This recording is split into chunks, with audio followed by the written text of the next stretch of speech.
Hello and welcome to CBC Arts Exhibitionists. I'm your host, Amanda Paris.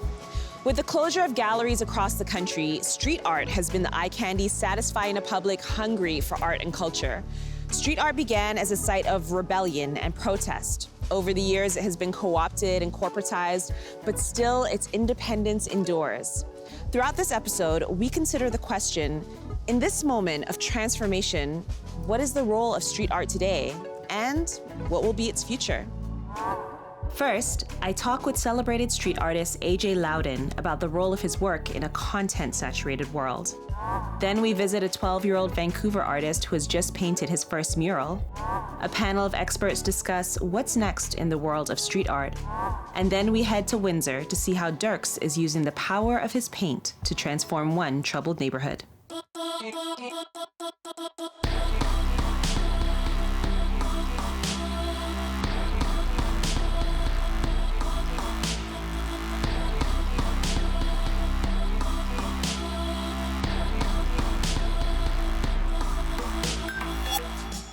If you've spent a lot of time in Edmonton or Calgary, chances are you've probably come across some artwork by AJ Loudon.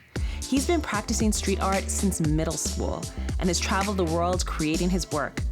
AJ also teaches art making and art history using graffiti as his lens. With a long-term goal of using art and design to make cities more inspiring and engaged, AJ has become a leader in pushing the boundaries of his practice, even in the midst of a global pandemic. Well, AJ, thank you so much for joining me here today. I'm very excited to talk with you. Great, thanks for having me. So I did a little research and listened to a few of your other interviews and read a few of your other interviews. And you've said in the past that you think part of your role as an artist is to document the times that we are in. How do you think that you've used your work to respond to what's happening in the world right now? Yeah, a few different ways. One example was painting a portrait of Piney P. I call him my son. He's this giant pineapple character. So I just painted a portrait of him on this building, this old theater in Edmonton that isn't used as a theater anymore. This was like right at the beginning of the pandemic being announced. Mm-hmm. First, right when talk of like self-isolating was first coming out and some of those first kind of medical advisories were being shared.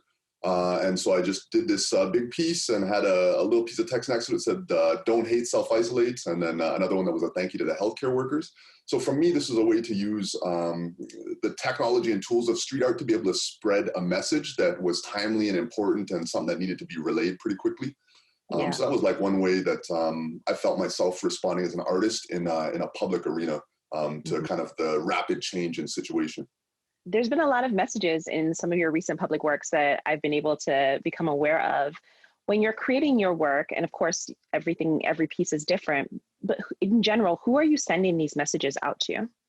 One of the things that I love about public art is the opportunity to speak to these different audiences, and it really depends on the geography. And then, of course, you post a piece online and it speaks to a much different audience. But when I'm working outdoors, I think about the people in the community that live like really close to that. I also think about the transit community that would be traveling by and what impression that might leave for them. So really, I just mostly consider the communities that would be directly affected first. I have to walk by it the most and see it the most every day. Right. So yeah, that's a point of consideration for me for sure. I know that it's common in graffiti and in street art for other artists to paint over or to add onto your work. And you did a portrait, very famous portrait now, of Greta Thunberg on a free wall in Edmonton that someone painted over. And you said you weren't upset at all, but it struck me as interesting because their contribution was very distinct from, another graffiti artist putting on their tag to your wall, for example. Can you tell me a little bit about that and about your perspective on that situation? Yeah, for sure. So I think the context is really important here. And I think one of the gifts that graffiti has given me as an artist is just not being so attached to each piece. More interested in the process than the sort of physical artifact that's left behind. But specifically around that piece, that portrait of Greta, the context was that it's at a free wall in Edmonton. So it's this great space where anyone can come and paint whatever they like at any time. And so it's kind of an open invitation for conversation in that sense. So for me to have the sort of idea that I had put out into the world responded to only like furthered the conversation. I think the portrait of Greta with this other defacement over it, with this other message written over it, actually spoke to a larger conversation than just my point of view. So I think like if I am an artist, if as an artist, I am trying to record or kind of collect evidence of some of the zeitgeist and trying to just be an observer here for the future and for the present, then I think that overall was a more effective reflection of the times than just my own personal thoughts or feedback on the moment. So that's why that's why that was my response. It's such an interesting thing to release something, to put something out there and to know like this is no longer mine and anything can happen to it. And whatever happens to it is meant to happen to it and be a part of adding to the dialogue and the conversation. It's a very interesting and I think something that feels very unique to street art and graffiti. Yeah, it's liberating, honestly. And we talked a little bit about it in terms of the context of the pandemic, but there's also this huge cultural reckoning. It feels like everything is more politicized than ever before. And graffiti and street art, you know, in terms of the North American context and our understanding of it, really rose out of a space of protest and rebellion. Can you talk a little bit about the role that you see it playing right now as we are living in this age of like mass disinformation, highly politicized moment, people taking to the streets in literal protest? What is the role of street art here? I think in the past, in times of protest or revolution or just agitation in general, you could always look to the writing on the walls. And that will always tell a little bit of a different story than maybe what you see on your TV or what you might read in the newspaper. And some historical examples, you look at the Berlin Wall and you look at some of the things that were written on the Berlin Wall. Some of it was purely art, like almost in an escapist sense, that it was like had nothing to do with anything that was going on at the time. Others were like direct political references and phrases and slogans and flags. So, I mean, I think when we look to the past as an idea of what we can see in the future, we'll see more of that. We'll see like the type of graffiti change as some of these social issues become more and more front of mind for many people who weren't thinking about them in the past or maybe didn't feel like they had access to a voice to speak about them in the past. I think another thing that's unique about this particular situation with COVID is a lot of people have been spending time indoors. And so that your trips outdoors are like maybe a little bit less frequent, a little more treasured. So you might notice some things that are painted in public a little bit more. You might look at them differently. There's going to be a little more attention on the world around us in a way that can allow graffiti to speak even louder and street art as well. No, that's a really beautiful way of also thinking about what this is going to gift to us, right? Like walking around our neighborhoods and seeing the world completely differently with fresh eyes, kind of the way that you do when you visit a new city almost. So I think that's a really perfect note to end on. Thank you so much, AJ, for talking with me today. Yeah, great. Thanks for the time and for the opportunity. Coming up, Dirks has been working for years to put Windsor street artists on the map, and he may have found a way in one rough, forgotten neighborhood. In this situation on the west, we ran through at least like 2 or 3 generators. You get frustrated and you can't paint that day. Number 3, baby. Let's do it. It's just one of those things, I guess. My name's David Dirkatz. I go by Dirks. I'm a graffiti writer and muralist here in Windsor, Ontario, Canada. I specialize in large exterior murals using spray paint. I just like to paint as big as I can. A certain client reached out to me from the West End Neighborhood Renewal Project. They're wanting some mural work done, some graffiti stuff on an abandoned building. I had multiple locations I could have picked, but it spoke to me because it was like literally just in this field and it was like a perfect wall to have like a mural. And I felt like the art would attract more people to the area. It'd make it more welcoming. In this design, they gave me total creative freedom, which is awesome. Like as an artist, that's all you ever want to hear from clients is you can just do you and just showcase your art. They wanted something elegant and powerful to represent the West Side. The West End's known for being a little bit more gritty, like a little bit of the rougher part, so they wanted something bold and tough. And yeah, I came up with the 2 hawk designs. I felt it was a super powerful and striking image for them. I think it represents the West well. When I start out a mural, I usually go up, measure the dimensions of the wall, and then the next step would be like priming. After that, you start kind of like gridding out your proportions, and then from there, you just kind of just delegate a spot that you want to invest your time into, and then kind of build from that. Can control comes in over a span of like years. Can control is one of those things where you don't just get it overnight. It takes years and years of painting pieces, doing like hundreds of hand styles of graffiti and developing that skill. But once you kind of get it, you can refine it and you can apply it to different techniques of like your mural work. So like I started in graffiti and that really helped me how I produce my murals now, and how I get all my like photorealism effects is through like my roots in graffiti, getting so used to holding the can and holding it at different angles and seeing different outputs. When I paint, it gives me like that outlet, a lot of creative freedom. You're not just sitting behind a desk like with a pencil, just using your wrist. Like you're using your whole body to use these dynamic strokes, and you're involved with the wall, you're engaged. And my process is just, you just throw on some good music and you just vibe out and you just kind of express yourself on the wall. Let me hear you say, hey! Some people might see a beautiful mural I painted and they're like, oh, that's so cool, and like really love it.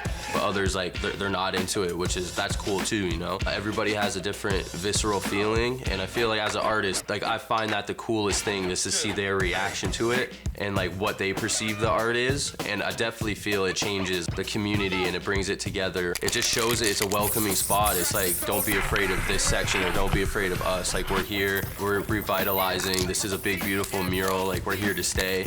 I think that's the coolest thing about art or music or dance or any type of discipline. It brings people together at the end of the day. It's a wrap. Right when I complete a project and it's finished and it's great and I love it, I feel like just that moment that you drop that can, like you're on to the next one.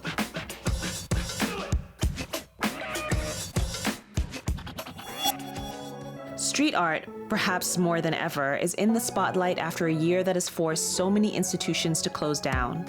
Outdoor, accessible art is filling a void. So what's next for the medium in Canada? We assembled a panel of artists to answer that very question. Chloe Chafe is the co-founder of the Wall to Wall Mural Festival in Winnipeg. Kristen Flattery is a visual artist and muralist from Long Plain First Nation with nearly a decade of experience in large-scale street art. And Shellac Attack is an internationally renowned street artist. Today's panel is moderated by Sandeep Johal, an artist who has worked on large-scale projects with many galleries and organizations. Over to you, Sandeep. Thanks, Amanda, and thanks to Chloe, Kristen, and Shellac Attack for joining us. Shellac Attack, let's start with you. You've been painting for over 15 years now, which is amazing. And you've seen quite an evolution in Canada in terms of how people react when you show up in a neighborhood to paint. What's changed from when you first started to now? When I moved to Toronto in 2010, when I started painting in different neighborhoods, I got a really kind of negative input. People would get really scared. Community people would come out and they were kind of protecting the wall, like, what are you doing? This is vandalism. This is graffiti. That's not good. And we'd always have to explain, like even doing community projects with kids involved, people were kind of still not knowing what was happening. And then I moved to Brazil and I came back in 2013 and then moving on until now. Even 2014, I would say there was a big shift in how people started viewing and accepting or welcoming us in the street right away. They weren't afraid of it. They were very much welcoming and excited about our process. So, Kristen, you've been painting for almost a decade. Amazing. And a really important part of your work is about reclaiming space, which I completely relate to because a lot of my work is about reclamation as well. How have you pivoted your fine arts background into taking up space in the public realm? Well, as a female Indigenous artist, when I was in my doing my fine arts degree, it was quite limited on a certain path that they wanted you to follow and paint, and a certain rubric that they wanted you to follow. And I was always about breaking the rules and breaking free of that, and really wanted to embrace my culture and really wanted to showcase that in a more modern and contemporary sense and reclaim space. And so when you're in fine arts, they want you to make money, get into the galleries, go into this Western cube, which is, very strategically placed in how they showcase everything. But now now I'm out there in the streets where I'm literally taking up more space, where any sort of surface is in the city, any sort of wall, any sort of surface that you see, like the streets, like those metal boxes, it's all available for people to paint on and should be painted on. And it creates sort of an anti-capitalist way of the city being able to be welcomed into your art and be able to experience that and be able to learn about Indigenous culture and see it in a contemporary and in a positive way that shows our culture, so that we're not stagnant, we're not locked in the past. We are here, we are on Treaty 1. So I think about the locality of everything. Yeah, and I find that's why I like painting murals, because it gives that access to people, like you were saying, and you don't have to necessarily walk into a white cube gallery space. You know, it's for everybody. Yeah, so Chloe, you've worked with both Kristen and Schlack Attack, but the way you worked with artists changed a bit this year because of COVID. Can you tell us a bit about how you guys changed the fest this year? In March, when we do a lot of our kind of talking with funders and organizers and partners, we knew nothing, like as no one did. We didn't even know, honestly, if painting on the street was going to be safe for our artists, you know, with even just people walking by. So we wanted to design a system so that we could still provide public art, but still have everyone completely safe. So we came up with this concept to do a full call for submissions so we could still get that international reach. And then we actually finally had the time to build a full artistic committee. So we had 10 curators all go through 300 applications. And we actually ended up, so it was a completely digital submission. So we worked with a sign company called SignX, and they printed panels that we then installed in communities. We're still able to pay artists. We were still able to have representation from tons of different communities and really just also expand curatorially what street art means. So we were able to have photography and digital illustration, lots of, and then actually reproducing oil paintings. So there was a real diversity in even the mediums and accessibility, because street art can actually be, you know, you have to be quite physically able to do a lot of the work. And so having that element to it was really interesting and just kind of, yeah, opened up the accessibility in street art. Thank you so much, Chloe, Kristen, and Schlack Attack for joining us. Thanks so much for having us. Thank you. Thank you guys. Coming up, one 12-year-old has transformed his dreams for a green future into his very first mural.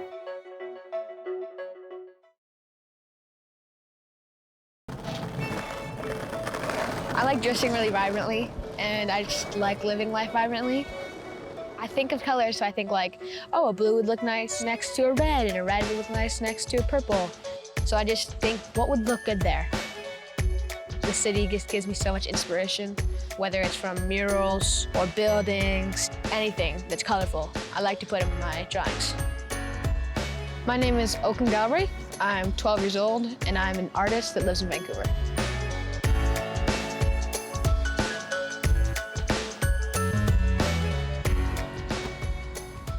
I can't really remember a time where I didn't make art. I've been making art since I was 5, even younger. My mom used to teach at Emily Carr, so at a really young age, I was always there looking at all the art. So I was like, hey, I can do that. I usually like to draw characters, figures, people, buildings, cartoony stuff. I also like to draw lines, slashes, colors, blotches of paint. I like to have a happy medium between tense and colorful, vibrant people. This year, I was invited to participate in the Vancouver Mural Festival.